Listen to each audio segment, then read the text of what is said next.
What is Boruto currently waiting for? As it first appeared as if Boruto was not going to be making any moves. He was just going to lay low in Kashin Koji's hideout and wait for the Shinjus to technically be defeated one by one until Jura was the last one standing, where alongside Boruto and Kawaki, Boruto would then go and face Jura. This seemed like the initial plan. However, in chapter 19, it seems like we are being hinted towards an action or moment that Boruto and Kashin Koji are waiting for, as Kashin Koji in this chapter says something to Boruto that hints that there will be a moment in which Boruto would then be allowed to act. As after Ida finishes explaining the current situation to Boruto, detailing how Konohamaru and Sarada and Mitsuki are dealing with the current Shinju, he says, "I know you want to rush over there, but don't. Now is not the time." This indicates to us that there will come a time where it is necessary for Boruto to then go on and make a move. And this is where two paths lie, as we currently have a Boruto who is in technical disagreement with Kashin Koji. He wants to go and act now and go and deal with the Shinju by backing them up, while we have Kashin Koji who doesn't want Boruto to act right now.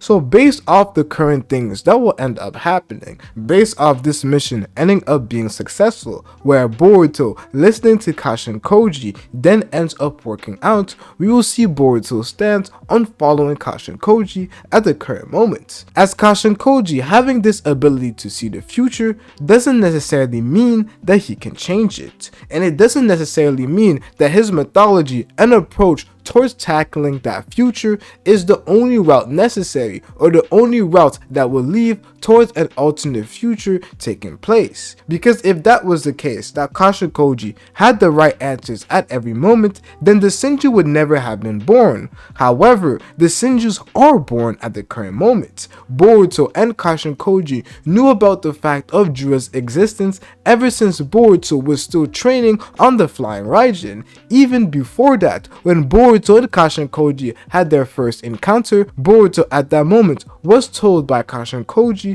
that Jura would be the one to kill him. Although that future hasn't come to be at the current moment, the very fact that the Shinju have been born tells us that Kashin Koji on some level has failed to prevent the worst future from taking place. So if there's a constant repetition of Kashin Koji, although he can see the future, but he is unable to prevent it using his own mythology, then Boruto might stop working with Kashin Koji, and thus, as a singularity of fate, he will believe that his own actions might be the wisest ones to actually lead towards that better future, since Kashin Koji is not working.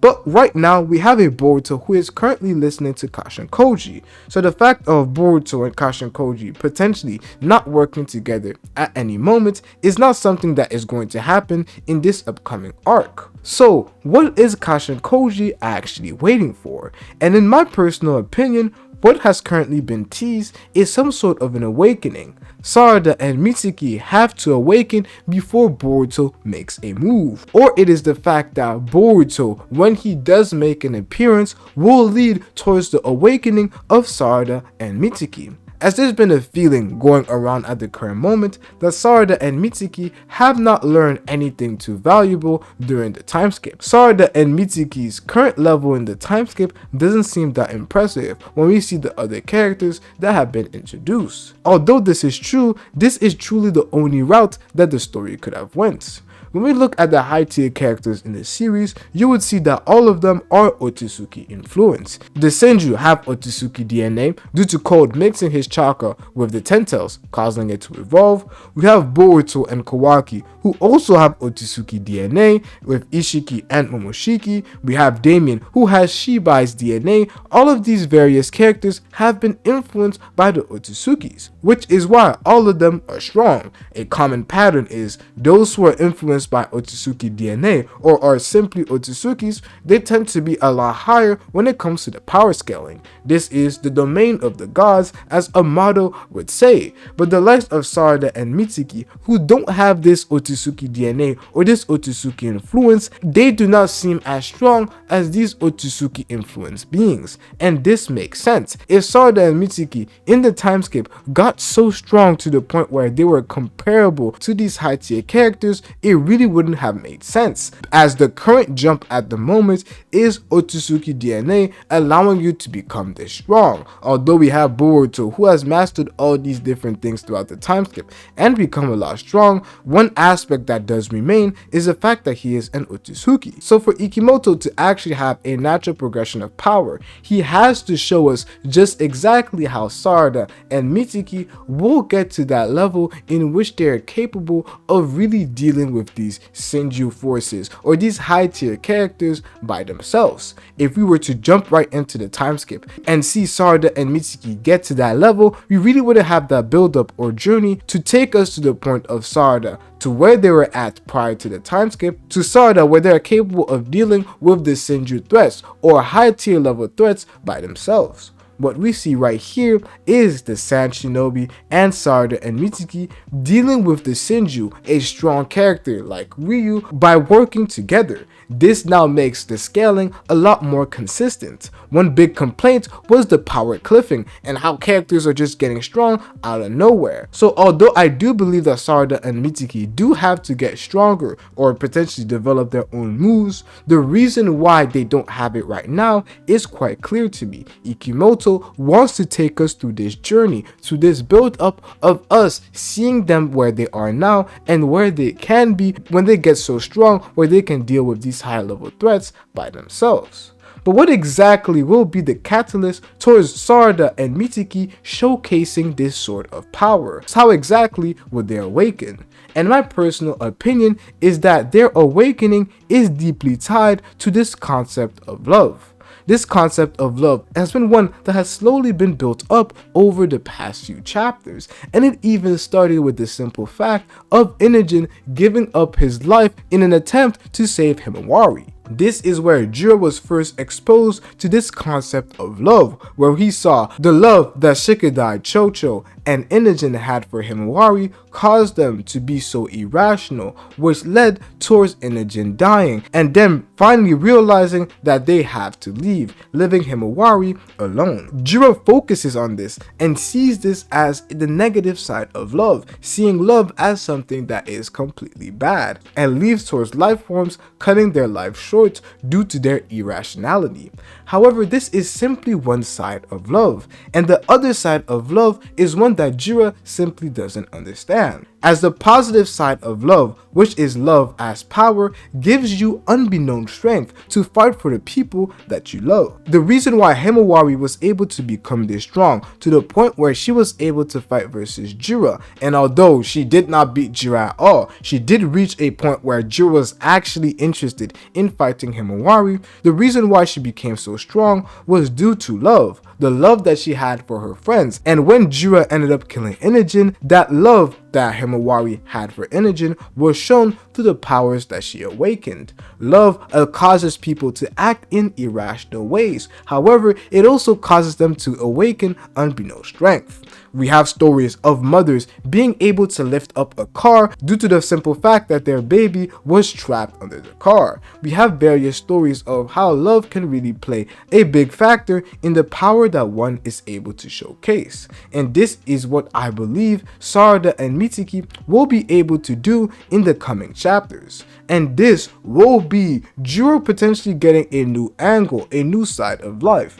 Jiro is a newborn, so not everything that Jiro ends up seeing is final. This is simply due to his observations, and this is a new concept that the Shinju has been feeling. We have Matsuri acting irrationally because of the love that she has for Konohamaru, and it is causing her to act in the way that she is doing right now. We are seeing various different things that love as a concept is starting to cause characters to showcase. We have this level of irrationality that Jura is showcasing, and also Matsuri, who is in a state of turmoil, but we also have love as a mechanism that allows people to showcase various levels of strength that was impossible to some. Sarada's love for Boruto will cause her to awaken even greater strength, and Mitsuki's love for Boruto will cause him to also awaken these levels of strength, allowing him to fight versus the likes of Ryu and actually stand a chance. Now, when exactly does Boruto make a move that allows this awakening to happen?